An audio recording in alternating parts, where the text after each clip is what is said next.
Hi everyone, good morning. Welcome to Critical Archeological Mediations, Session 1, hosted by les Rencontres Interdisciplinaires d'Hexagramme 2020, édition Saint-Poétique.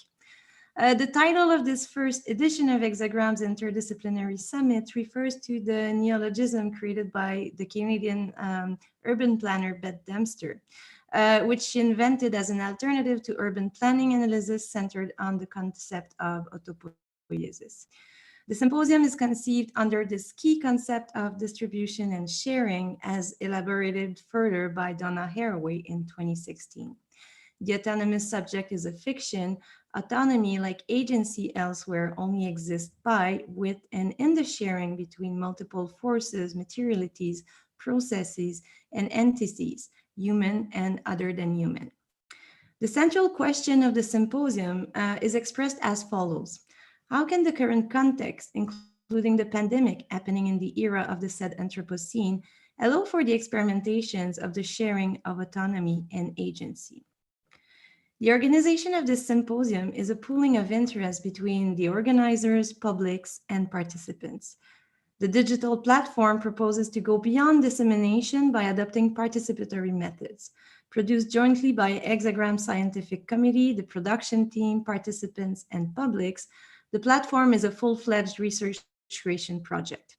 The objective is to reflect collectively on the sharing of autonomy in action, to practice the sharing of autonomy and of agency, social solidarity, and research in action.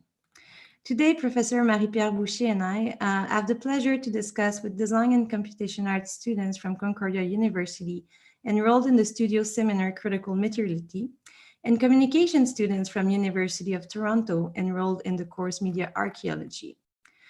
A large part of practice-based research transpires in form and in the experience of sensory perception. What happens when our studio and our material practices move to public space? How can research creation in the making be communicated and experienced? This activity aims at questioning practice in relation to materials and materiality, objects, technologies, media, and techniques, and socio-environmental topics. This two-day activity aims at renewing the conditions in which creation takes place, is exhibited, and communicated, and will involve workshops, roundtables, and open discussions. Before we start, let me briefly introduce today's presentations. Our first panel is entitled Slow Tech and Responsibility, Sustainable Production and Consumption of Textiles and Fashion. Grouping Sydney Bagsit, Charlene Cruz, Juliette Dambono, Catherine Wang, and Larissa Zemke, the presentation asks the following questions. How can sustainable and DIY accessible design and production methods be scaled in response to industrial production? What does the social historical context of materials, such as cotton, wool, and silk, and clothing production methods, such as the jacquard loom, sewing machines, pattern cutting, etc., tell us about how the social, cultural, and environmental human experience has evolved? After a short break at 11 a.m., our second panel is entitled Reforming and Remediating Community Infrastructures. In this presentation, William Couture, Kuning Chen, Lisa Dubuc, Emily Gorner, Juliana Ramratan, Philippe Vandal, and Lindsay Weller examine how we can remediate public spaces and promote resilient socio-environmental relations that transform the structure imposed on environments and communities, such as soil management, snow removal methods, and their intersectional repercussions upon communities. They also ask, how can the decolonization of material practices reform community infrastructures and challenge socio-ecological justice? Dear students, your turn. All right, let me get my screen back up.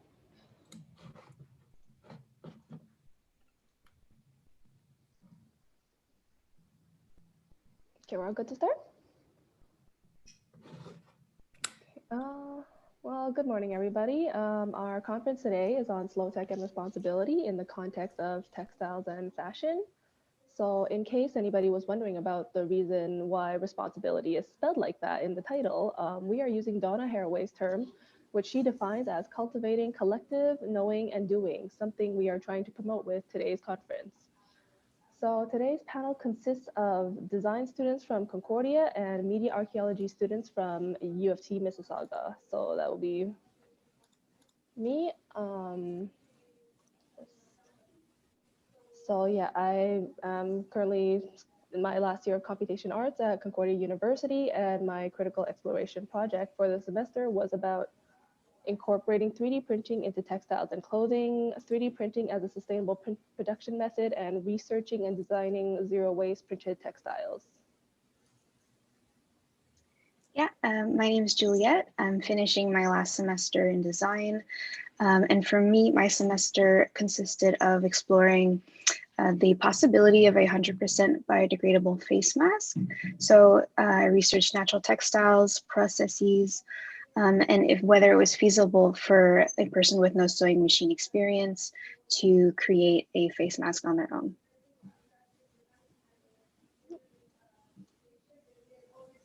Hello, everyone. My name is Larissa Zemke, and I'm a graduate from the Fashion Institute of Technology and the Chelsea College of Art and Design in London. I have 10 years of work experience in the fashion industries of New York, Paris, Vienna, Montreal, and Kyoto. And I recently spent a year in Japan researching sustainable textiles and fashion design and production methods.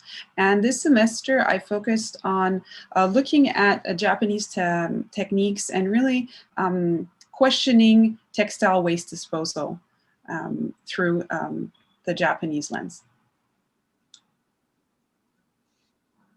Hi everyone, my name is Charlene. And I'm Sydney, and we're both studying at the University of Toronto, Mississauga for a Bachelor of Arts in Communication, Culture, and Information and Technology. So as media archaeologists, we explore the characteristics of media that determines if they're seen as old or new. As well, we understand what media tells us about ourselves and the world we live in.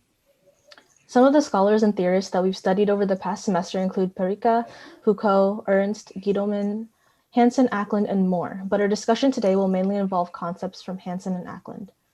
And now Juliette will preface our discussion today by defining some terms related to our work. Yes, so we'd just like to clarify the difference between some terms for people who are not acclimated to these terms. So for recycling, essentially breaking down old material to remake something new. For upcycling, it's taking something and refurbishing it for reuse, and where it serves the same purpose. And for repurposing is actually taking something and using it for another purpose. And in terms of obsolescence, it's the state of becoming outdated or no longer used. When we use this term in planned obsolescence, it means deliberately designing products to fail prematurely or become out of date in order to sell a newer model or update.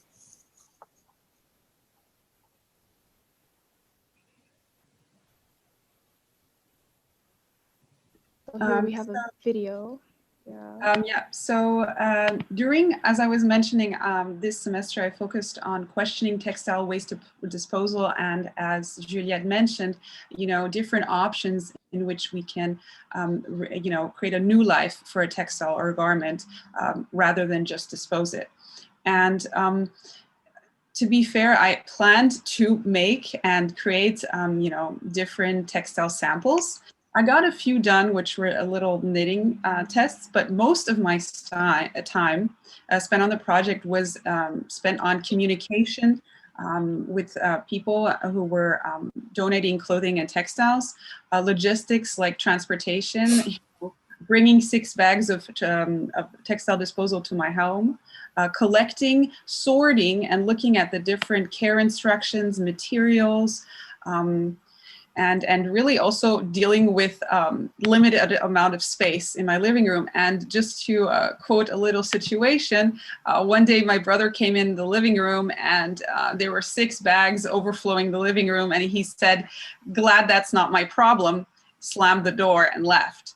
And that got me to think that really this is all our problem. And sometimes when we give to someone else, we think we're rid of the problem, or it's also very tempting to just throw it in, the donation box, which I have one of them right outside my building.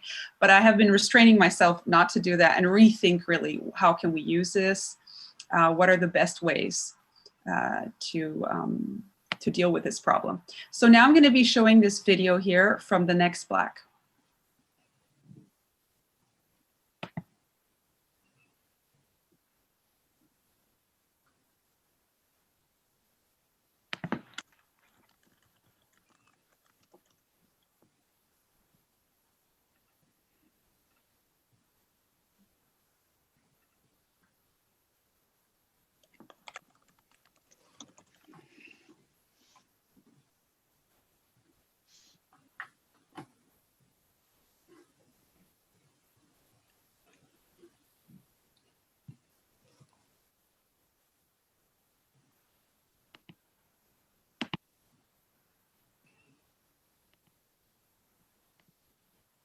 Okay, there was a bit of technical issue there. Looks like there was no sound, but should we just move on there?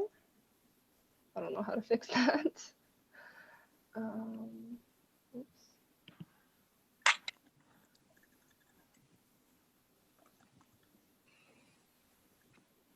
So, Charlene, Sydney, with the... Yeah. So a specific example that I will focus on for this topic is the loom, which dates back to the Paleolithic era. Flax was actually the first popular fiber in the time of ancient Egypt, which was eventually replaced by wool. What's interesting is that in Africa at the time, cotton was worn by the rich and wool was worn by the poor or lower class. It's kind of interesting to see how the perspectives and views towards these materials have changed, since cotton is now more widely used and affordable, and wool is less common and likely only worn by those who can afford the premium price tag. Next slide. Yeah, let me just reshare that and then...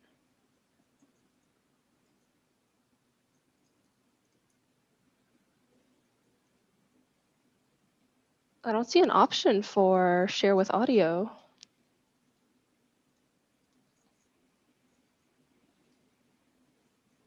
Juliette, can you try? Because it might just be a browser thing again. Sure, 1 second. I'll go from here and we can continue while we figure that out. All right, so fast forwarding to the Industrial Revolution is where we see the transition from hand weaving to machine weaving. This process demonstrates the concept of media as extensions of the human body.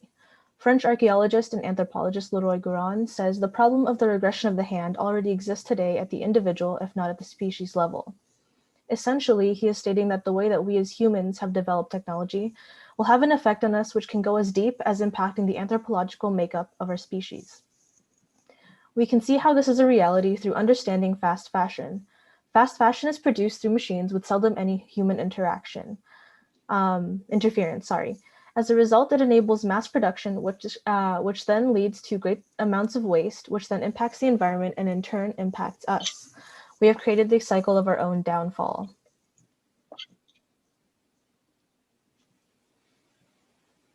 Juliette, are you ready to take over? You wanted me to share my screen? Yeah, because I cannot share sound, so. Okay, let me try. Just start from the waste disposal and recycling slide 10. Okay, so here are a few fun facts or not so fun facts about the textile waste industry from the fashion industry. So fashion is the second most polluting industry in the world after fossil fuels. And currently we are buying 400% more than in the 1980s. And 85% doesn't make it to the thrift store and does end up in landfills. Also, there's been a 15 to 20% growth of waste disposal in the recent years. So here we see the impact of the textile and fashion industry. And this is a diagram by the Caring Group, which provides the sustainability index. And as you can see here, you have air pollution, greenhouse gas emissions, land use, waste, water consumption, and water pollution. And the effects are, well, you have emissions and resource use, environmental change, and change in well-being. And just to point out, water consumption and water pollution So for water consumption, for example, you're increasing the water scarcity, and that can affect malnutrition in certain areas of the world. And for water pollution, you could, there would be a reduced water quality. And again, that can, of course, land, in our food production and affect our well-being. Okay, so Juliette, can you take over the next video?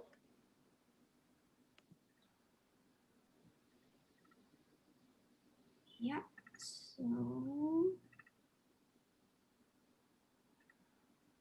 oops. And this video will show you the impact of industrial wastewater from the fashion industry.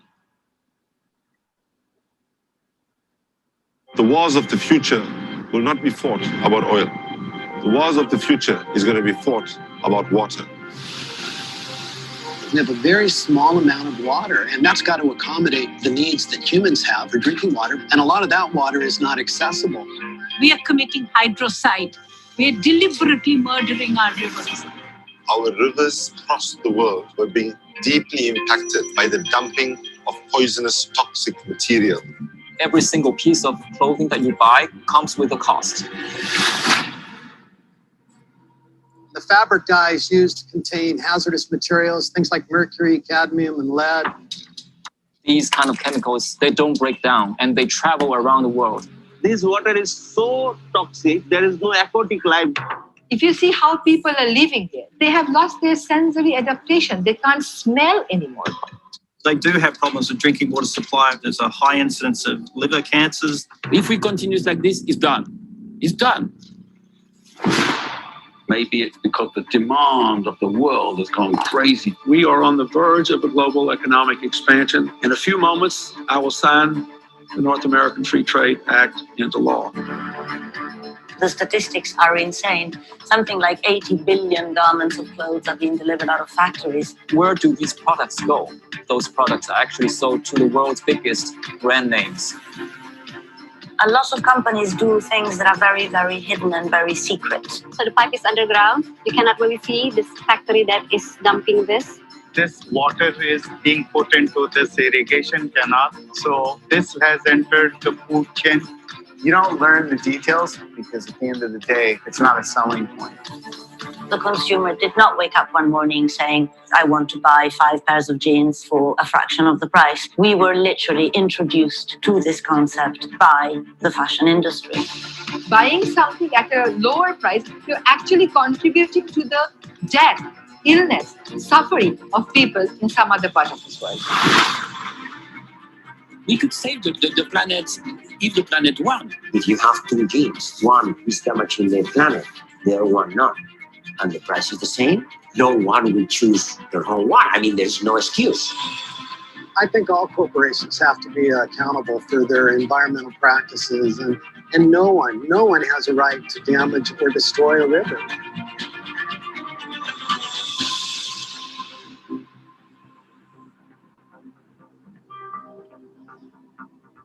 The wars of the future.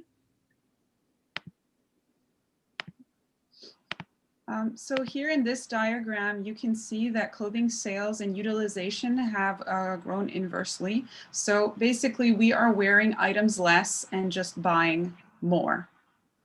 And statistics have shown that in the last 15 years, clothing purchases have doubled, while the number of times an item has been worn has fallen by 20%. And that demonstrates that people are throwing away far more textiles and clothing than ever before. So here, in 2020 was supposed to be the super year for the environment, and all the meetings scheduled by the UN and other organizations were put off because of COVID and postponed to 2021. And really, we are at a critical moment to take action. And the next 10 years are decisive if we, if these organizations and all of us want to reach our sustainability goals by 2050. And so here you see many companies have been trying to jump on this bandwagon, like H&M putting up these recycling bins, Nike using, you know, a more sustainable recycled canvas, for example, for their sneakers. But really, Patagonia has shown to be a company that can actually, you know, incorporate sustainable initiatives in their core values and DNA since day one, and they are making profits. And for example, you can see this ad here, "Don't buy this jacket," was launched 10 years ago by the CEO and founder of Patagonia and was highly controversial because as an ad telling you not to buy anything. But he was getting people to rethink how to reuse or fix your items. And Patagonia to this day has many online tutorials on how to fix your Patagonia products, or they also offer services to repair, or you can also buy worn wear. They have this initiative where you can buy secondhand Patagonia items as well.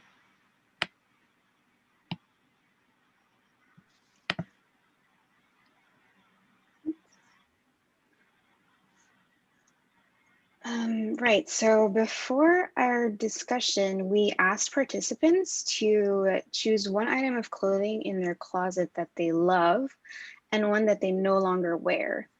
So we'll give you a few moments to grab those items actually.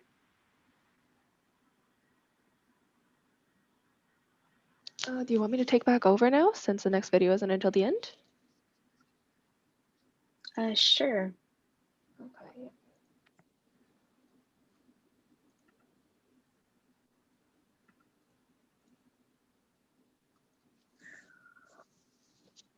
We can go to the one before. The one before? Okay. Oops. Yeah. Okay. Oops. Right. So once you have those items in your hands, we just want you to reflect on their sentimental value or lack thereof. So why do you appreciate this garment, or why do you no longer see value in the item of clothing? So the next step would be to identify the material composition. Is it a polyester, cotton, a blend? And whether that has any impact on the material value. And if you had to think for the next step for the item that you no longer wear, what would you do? So we wanted to make a poll for this, but we haven't figured out how to make that work. So if you are inclined to, we'd like to hear your response in the chat. So that could be to donate it, to give it away, to throw it away, recycle it, etc. Let's move on.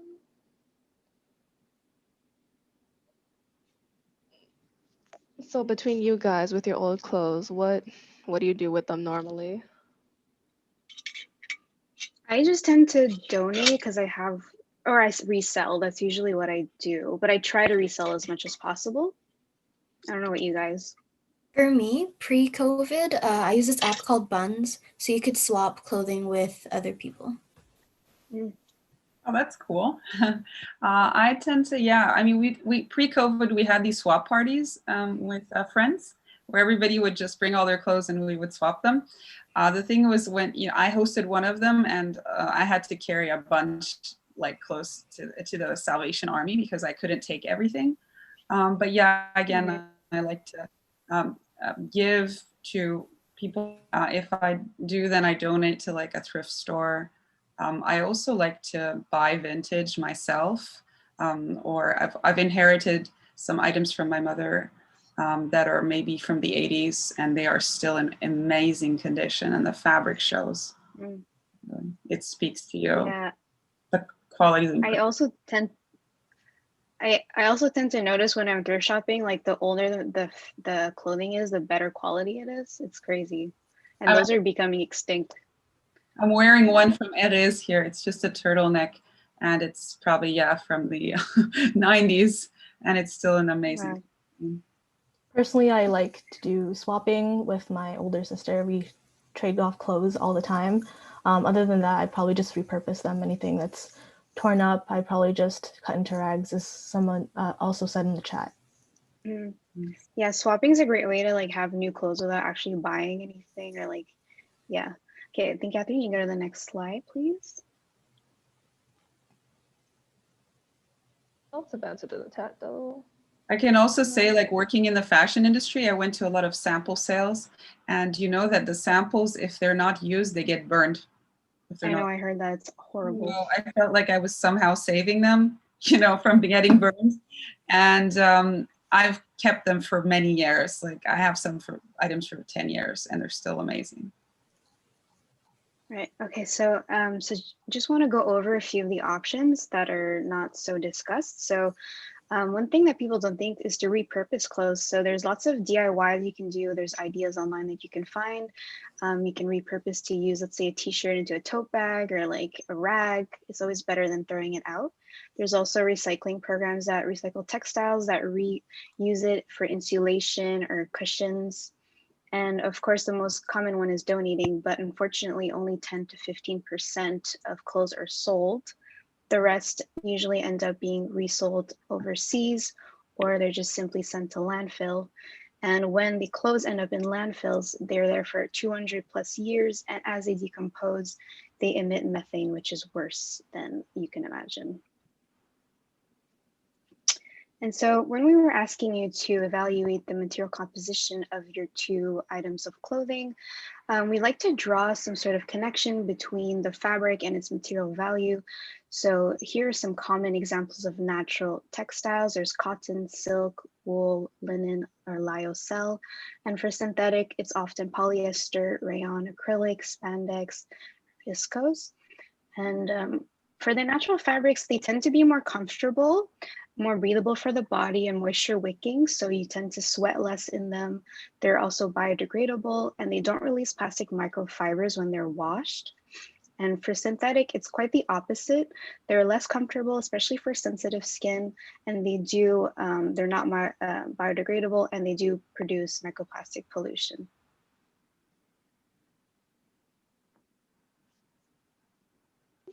So I would like to bring a media archaeology perspective and analyze how the fashion industry mediates our lives to adopt slow tech by looking at it through machine narratives. So Hansen says that human evolution has always been in co-evolution with technics, which is technology or machines. So they talk about the coupling of human and techniques and how mediation takes place between the humans and their environment. This just means that when looking at fashion, we need to not only look at the final product, but emphasize the process of how these clothing are being made and the machines that are used. Or as Lamar also says, there needs to be an aesthetic and technical equality. Often in our culture, the thought of the machine can sometimes be forgotten, but we depend on the machine to make these clothes and carry out our daily actions. The machines can influence our actions based on their purpose, value, or limitations. For example, using faux fur compared to real fur can be more ethical, so using machines to create those fabrics will most likely be used.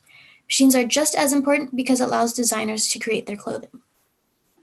However, the machine can also mark movements. For example, the jacquard loom that Sydney mentioned earlier, it signifies the beginning of textile creations. However, now in 2020, we're using 3D printing in fashion. For example, a fashion designer, Iris Van Herpen, uses 3D printing technology for their collections as shown in the picture above. This shows the evolution that with the evolution of machines, humans also evolve. It mediates what is able to be produced, and this leads to the concept of slow tech. So slow tech is the idea of slowing down a process or subverting a fast-paced life. As Overdijk explains, it's a mindful consumption and disposal of products. The way fashion retailers adopt slow tech today is by developing a form of alternative retailing and valuing local resources. Consumers usually want what is fast, trendy, and affordable, and with mass production, the process of buying clothes can be a fast-paced life. So by implementing sustainable usage of materials, it redirects that process to a slower one. It can take longer to make the items, which slows down the production time. By having the consumer aware of trying to buy sustainable, it slows down their purchasing time to look for environmental friendly products or alternatives. Since the materials are sustainable or zero waste, this creates less materials that need to be produced, limiting the times the consumer would need to purchase. This change in pace is beneficial because it gives time to think rather than buying something automatically because it is cheap or trendy. So in the context of slow production, as Charlene mentioned, we can see also these Japanese philosophies that For example, mottainai, which translates to what a waste, is used in daily life in Japan to convey a sense of regret over waste. And it's often used by elders to teach the young children to adopt this philosophy and value for everything, including the last grain of the rice bowl. So often it's seen as impolite not to eat the last grain of rice in your bowl. And this philosophy really translates to many aspects of daily life in Japan. And for example, you can see these slippers here on the right are handmade woven nuno zori slippers. So they're basically textiles that were torn into strands and then hand woven. So again, this takes time, right? It's handmade, but it's common practice in these in rural areas of Japan, and they are used as beautiful house slippers. And I actually took this photo on a farm in Okinawa.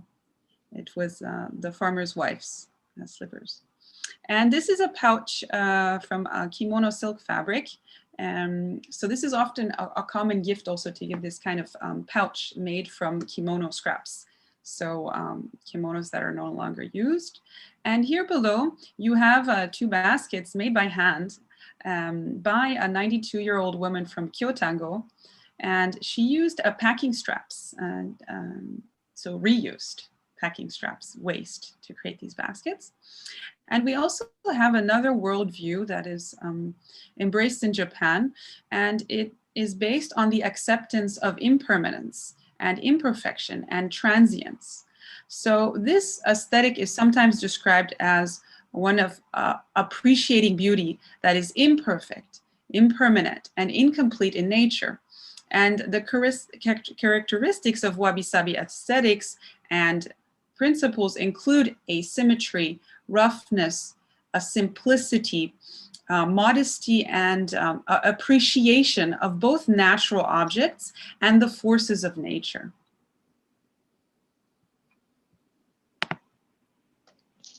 So Furoshiki is also an ancient practice using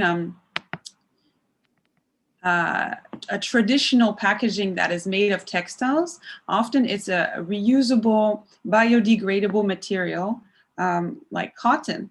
And you can see here there's these fun printed cotton fabrics that are often in just a square shape, and they've become more popular. But after the World War II, plastic became the norm in Japan, and now often you see layers upon layers of plastic, including at least 3 layers for simple products that you buy, including cosmetics. And so the use declined, furoshiki declined during the post-war period when these plastic shopping bags were introduced. But while I was in Japan, actually, they changed the law in the kombinis, and we're starting to kombinis are convenience stores.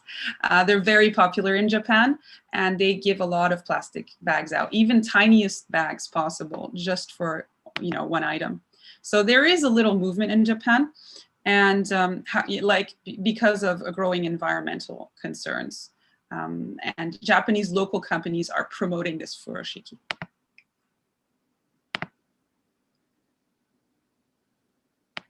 So here we see also that zero waste has a long history in Japan. And the prime example is the kimono. It's a traditional Japanese garment that's constructed from a single bolt of fabric. And so no extra fabric is wasted during the pattern cutting process, which is when you cut the fabric to sew the pieces together for your garment. And you can see that in on the right side, it's a square shape. That is often also present really in architecture in Japan, like the tatamis, to maximize the amount of space used. And for example, if a kimono has been worn and is no longer able to be altered, because that's often done in Japan, where it's handed down from a grandmother, to her daughter, and then so on, and they keep altering. So the kimono is easy to alter the lengths of, let's say, sleeves or the hem at the bottom. And if that is no longer possible, then they have this practice of creating sakiori, which is a woven textile made of the silk scraps from worn out kimonos that have been cut to reweave this beautiful new textile that can often be worn as a jacket. So Issey Miyake is a very well-known Japanese designer internationally, and he has promoted the use of technology to reduce textile waste in the production process. And one way in which he did this was through his invention of the A-POC, which stands for a piece of cloth approach, which is inspired by the traditional wrapped clothing practices of the African continent and India that don't use cutting and sewing. So clothing, he says, is the closest thing to all humans. And I've been thinking about the challenges we all have to deal with in the 21st century. We will have to face those issues. Yeah, so going along with the idea of promoting the use of technology to reduce textile waste, 3D printing is an example of slow tech that encourages really thinking through the production method and putting time into one high quality end product as opposed to like mass producing fast fashion items. So for example, the red flower petal dress model Jordan Dunn is wearing in the top left photo was debuted at the 2019 Met Gala by designer Zach Posen. And that dress consists of 37 3D printed petals where the total printing and finishing time of the garment took over 1,000 hours of work.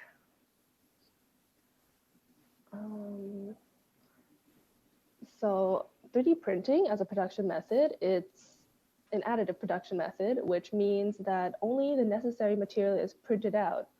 So there is theoretically no waste product, but as you can see in the top right, the right side images, there are different ways to go about that, and some are more efficient than others.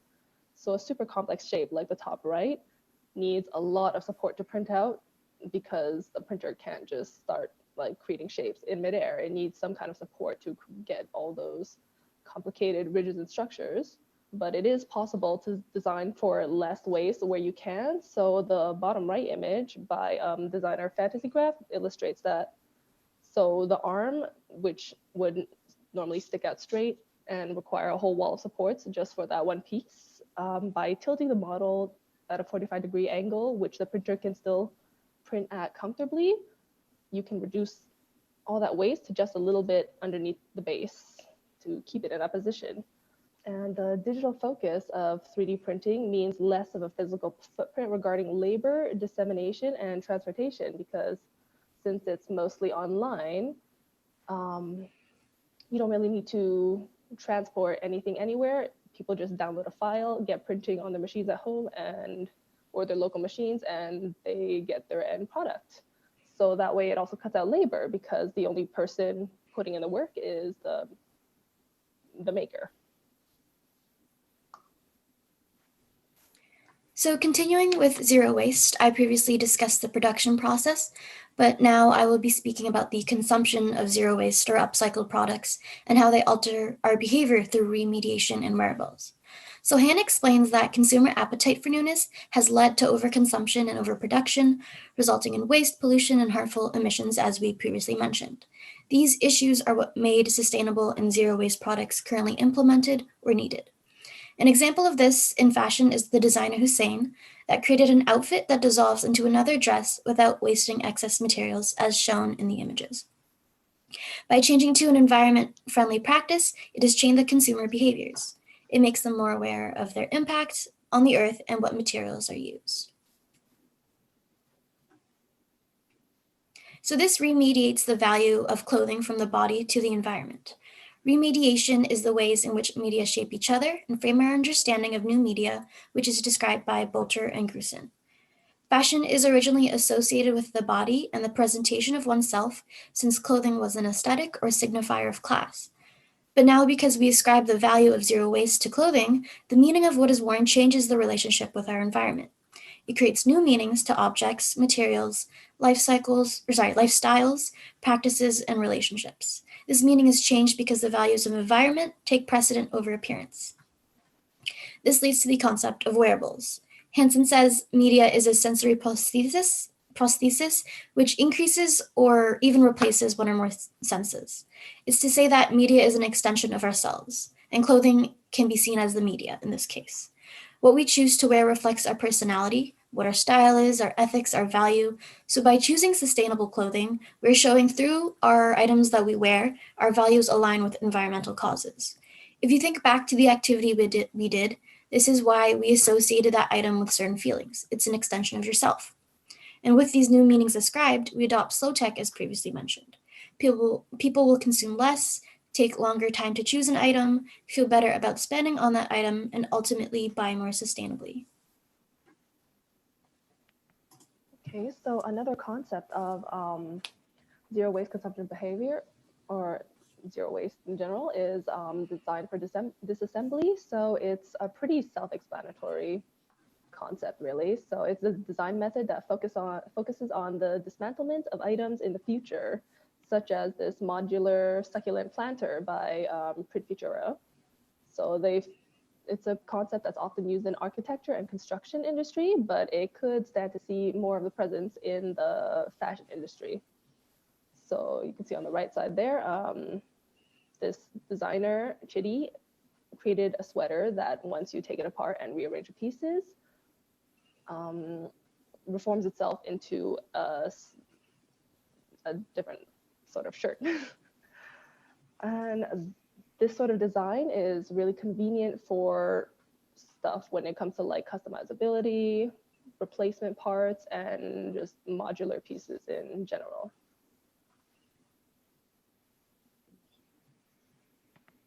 So going off of the concept of design for disassembly as explained by Catherine. So a prime example in Japan is the Issey shrine, which is designed based on a wood joinery, so wood pieces that are highly disassemblable. And it has been dismantled and reconstructed every 20 years for the last 1,300 years. And each new iteration involves the reuse and dismantling of this shrine, as you can see. And they take these pieces that are no longer used in the Issey shrine and actually transport them and reuse them across Japan in other shrines. And another example is also the Kominka house, which you can see in on the right at the top.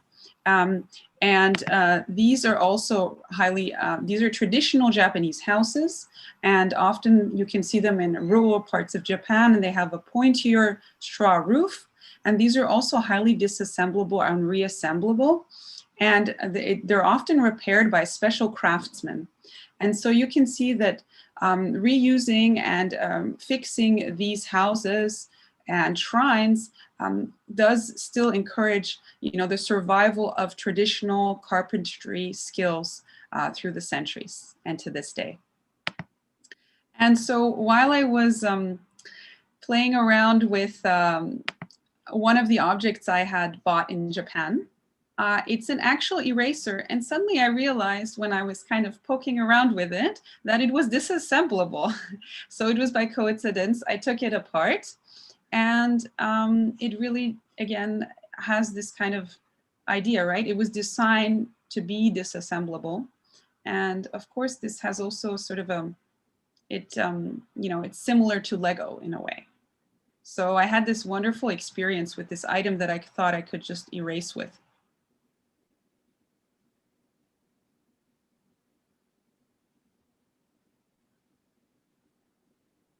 So I think it can also be used to teach children, a different way of building. And you can see, how one eraser can also be disassemblable, reassemblable.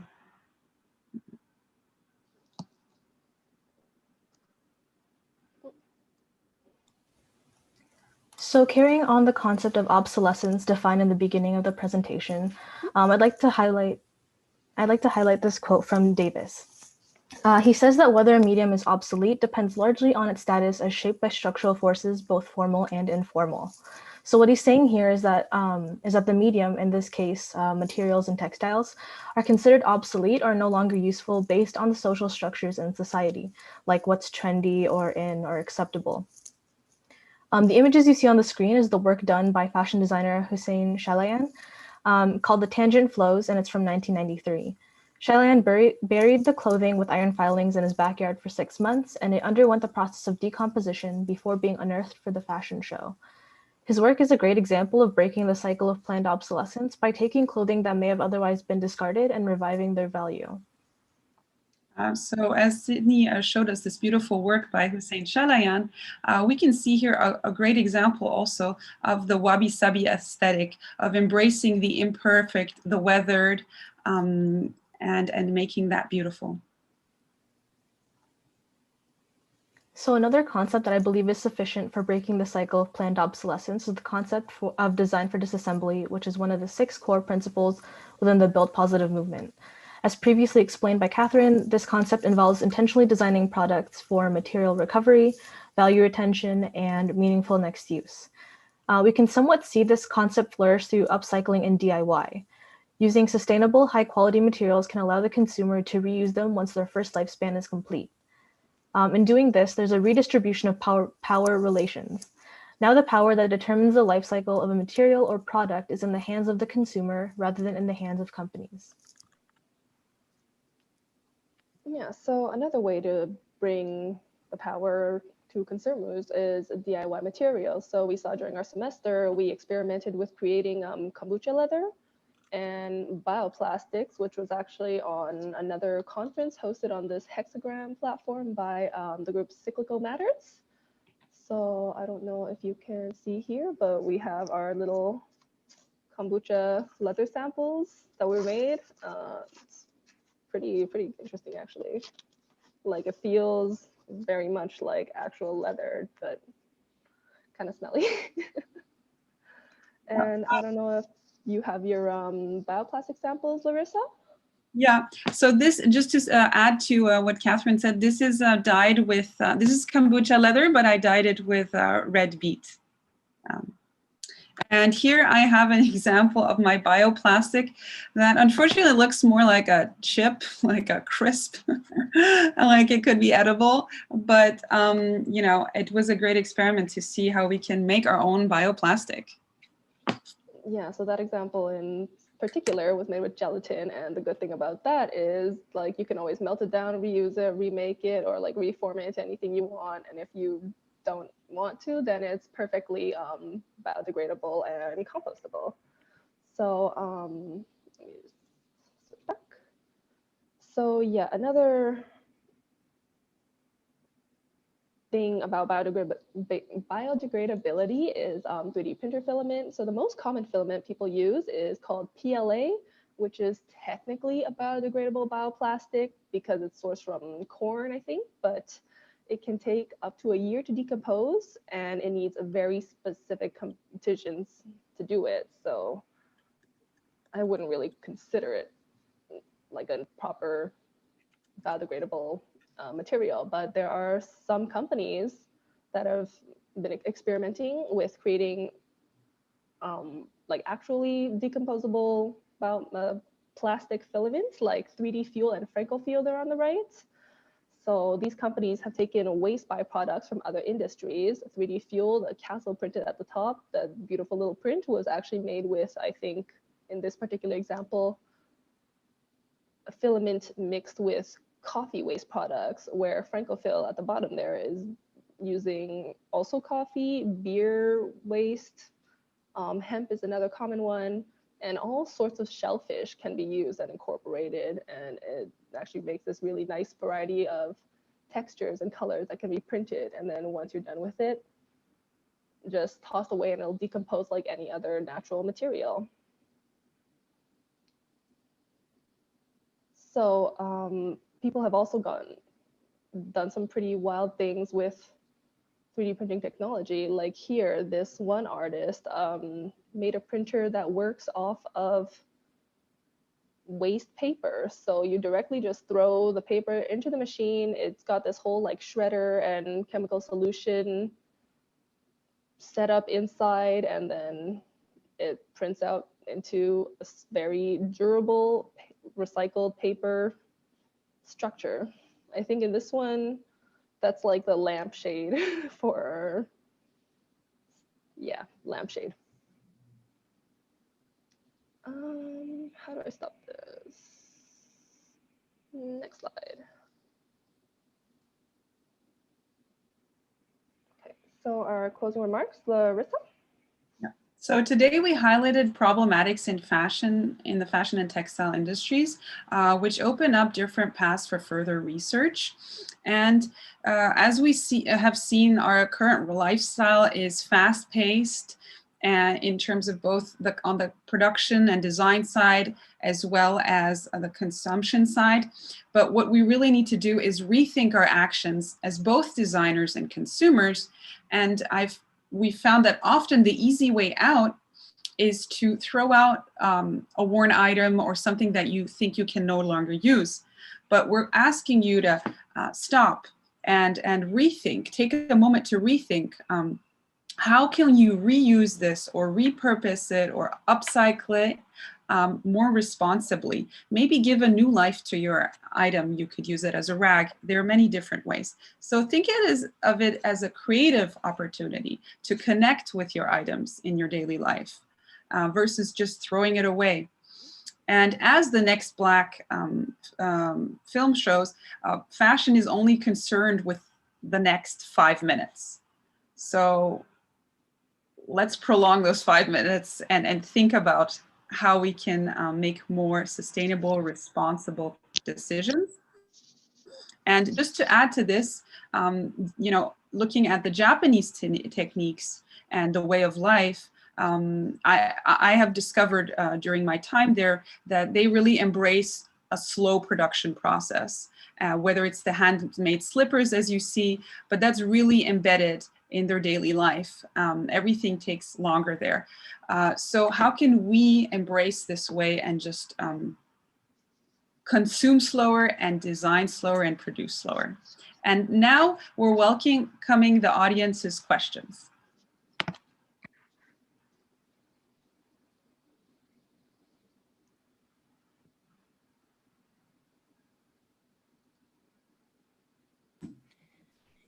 I have a question for the group. Do you want the participants to ask questions in the chat? Yeah, in the chat, a voice, anything is fine, really. Can they unmute the mics themselves here? So do we have? Okay. Yeah, so does anyone have any questions? It's Lindsay here. I don't know if I don't have, I can't see myself right now, so hopefully. Oh yeah, we see you. We see you. Okay, good. I don't know if I absorbed absolutely everything that you guys said, so I'm sorry if maybe this was touched on and I missed it, but I find it, I'm really interested in textiles too, and I could easily have been in your group in another lifetime, so I found your presentation really exciting. I'm interested in a little bit about the emphasis on natural fibers is great, but I find, especially with myself, like trying to navigate through all of these things when I'm making choices in the textile related, be it fashion or anything else. And I find, especially when you go even further and look at the pollution as like residual pollution from growing cotton, especially into the types of dyes that we use and all of the chemicals that are being dumped into the landscape. And so for me, I'm always seeking out even more than just the natural textile or fiber, but something organic or chemical free. And my question is, do you guys, in your work, because accessibility for me is like a huge blockade for me in terms of changing my habits. And so do you look at how we can sort of open up these more sustainable choices to the everyday person? Because I think it's easy to say we want everyone to slow down and change, but the fact that we are going so fast does make that kind of hard. And so is there any thoughts to like, you know, affordability and accessibility for like the average person that isn't, you know, to speed on all of these topics? Do you guys talk about that at all? Am I making sense? Lindsay, thank you for your thoughts.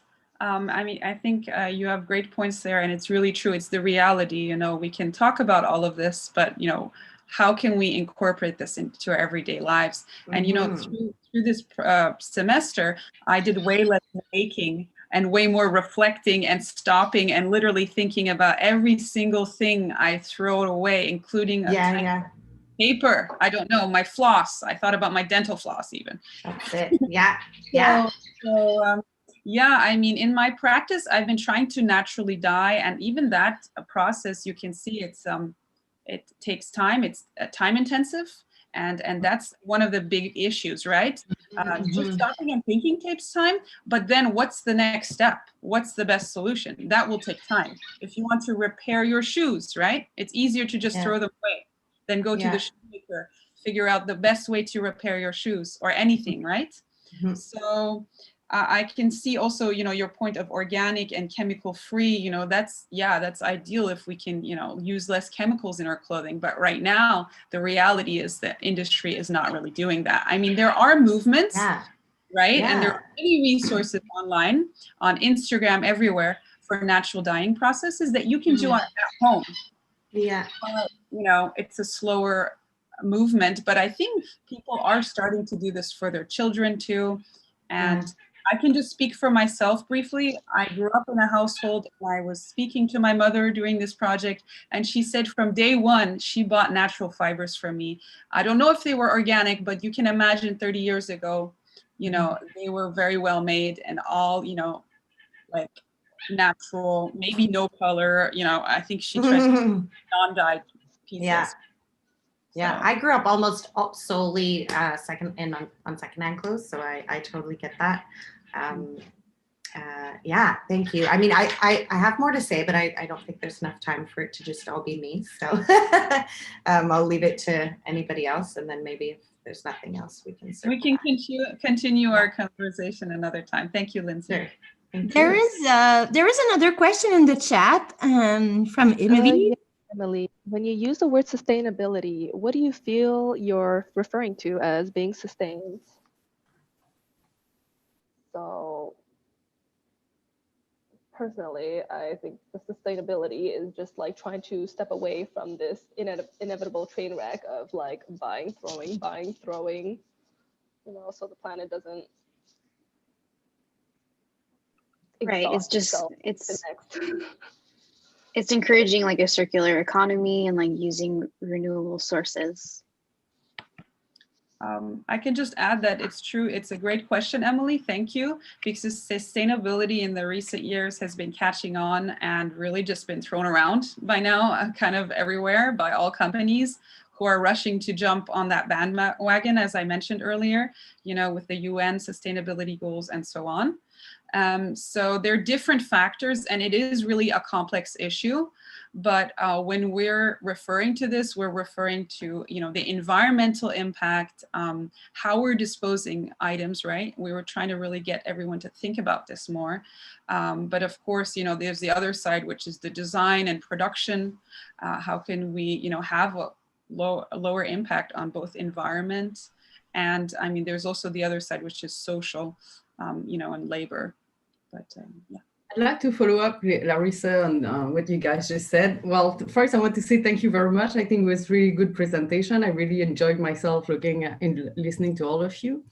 I'm just curious, you mentioned the Patagonia advertisement. So like, what does it mean when sustainability becomes part of the capitalist system, right? When it's something that can be sold. So I understand Patagonia, it's probably a marketing thing more than actually a sustainable desire. Perhaps do you think really like a big company like that really has this kind of like ethical dimensions, or it's also flirting with some sort of neoliberalism? You know? So I'm just wondering where you situate if you think that sustainability also runs the risk to be recaptured by the capitalist system and sold to us as a product, right? Thank you, Marie-Pierre. Very good. Yes, that's a great question. And to be honest, I mean, Patagonia is industry leader and has collaborated with the UN on programs. And the founder, since day one, I mean, he's a climber. He lives his brand. He climbs Kilimanjaro. He surfs. I don't know what age he is still now, by now, but you know, he's not my age or our age anymore. So he's really living it. And he said he was devastated when he couldn't do his favorite climb anymore because of the glaciers, or you know, so that also really inspired him. So I think at the core of Patagonia, they really are like, they live and breathe this, and that's why they are industry leader. And him telling everybody not to buy a jacket was just like, the marketing team was like, you can't do this, and he said, yes, I can. But he was the first, and that was 10 years ago, and this ad still ran for Black Friday this year. But the other companies, yes, they're all jumping on the bandwagon, and it's difficult, you know, they're using it. It's tempting to use this, right, for marketing purposes. And it's become almost like a sort of standard right now. If you don't have a corporate social responsibility message in your, you know, on your webpage, everywhere, on your Insta, then, you know, you're not with the times. So it's true, we need to question, you know, those are the next steps, like, how much impact are you having with this? Is this just a marketing thing? So thank you. Yeah, I was just gonna add, there's lots of greenwashing with marketing practices, and even just going to the thrift store, you see like posters of like, you know, shopping secondhand is great for the environment. But at the same time, thrift stores also profit from the trendiness of thrifting, and they mark up their prices.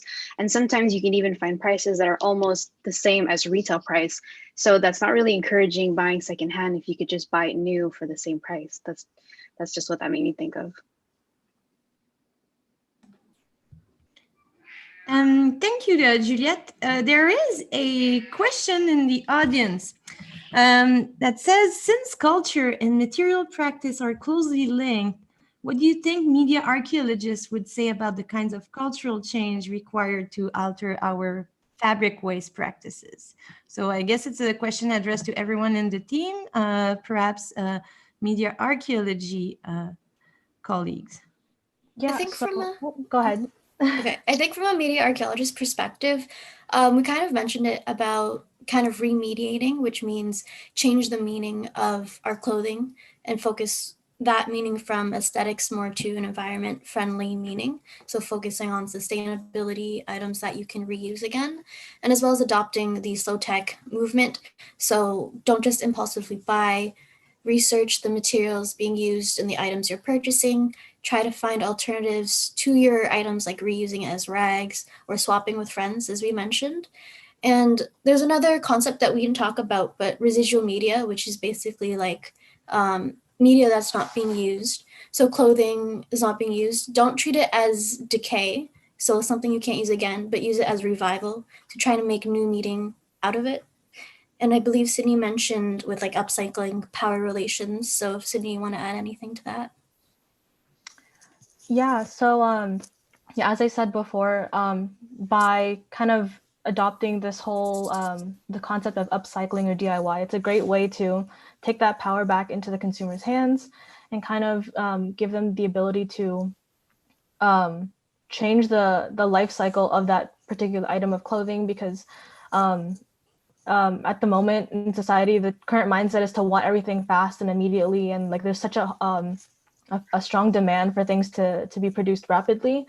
So if we can make people more aware of this perspective of just like, as Charlene said, slowing down, it can kind of allow people to take that moment and have the opportunity to change things, change their thinking, and kind of make their practices more considerate of fabric waste. Sydney, I just wanted to add to your point. Thank you so much. that basically also at Patagonia, I was mentioning their, initiatives to educate people. So they have videos online to teach people how to fix the products. And they also mentioned that this practice of fixing your items brings a new relationship with your the wearable, so your clothing, for example, or the textile. And it brings families also together, because in a way you're maybe fixing something for your mom or your other family member. So there's a new story that's created, and also you're learning, you're educating yourself about the material, how to fix it. And I think that's something we've really lost, right? Like this was back in the day, we were fixing a lot of our clothing, but nowadays we just throw away. So it's getting back into this, so these older techniques. Yeah, thank you for that, guys. So if there's no other questions, then I think we can wrap up here. I think there is one. There's Patrick who raised his hand. Yeah, just a question about how we care for clothing. I've come to understand that some clothing is designed for a certain amount of washes, and so there's a little movement, perhaps, I don't know how much of a movement it is, but to wash clothing less and maybe air it out and learn how to care for clothing in such a way so that it lasts longer. Do you have some insights on this? Yes, Patrick, actually, I was thinking about this the other day because my family member showed me different ways to take care even of just the carpets. And there are many ways you can do this, and you don't need to use water. And we are in the mindset we always need to use water to wash. But there's many things you can smack the fabric. I ended up smacking my carpet. I used a rag, and you can extract a lot of the dust that way. You don't even need a machine. And so these are really ancient practices, and that's, you're right, that's the mindset. Like we can use the sun to disinfect the fabrics. We can shake it off, any blanket or your clothing even, shake the dust off. So that's very true, and I think we're going back to this. Yeah, thank you. I just quickly, that really inspired me. So whenever I do, it sounds weird, but because you'd think you'd want to preserve your nice, beautiful textiles. But whenever I do buy cheap textiles, I wash them less. And it really does work because they're not meant to take the wear and tear from washing. And so it's funny because you often hand wash delicates and really beautiful stuff, but I actually hand wash my cheap garbage clothes, and it does work. So it was a really good point, but people always think about doing that with the precious stuff, but it actually is kind of a weirdly effective technique to make cheap clothing last a bit longer. So that's my little remark. It works. Thank you, Lindsay. All right. That's just the concept of taking care of your stuff. But yeah, so I think that's it. So, well, thanks everyone for these interventions, for this presentation and discussion. I will take a break until 11 a.m. So Hexagram administrator will close the Zoom and we'll all come back for 11 a.m. sharp for the second panel. Thank you, everyone. Thank you. Thank you.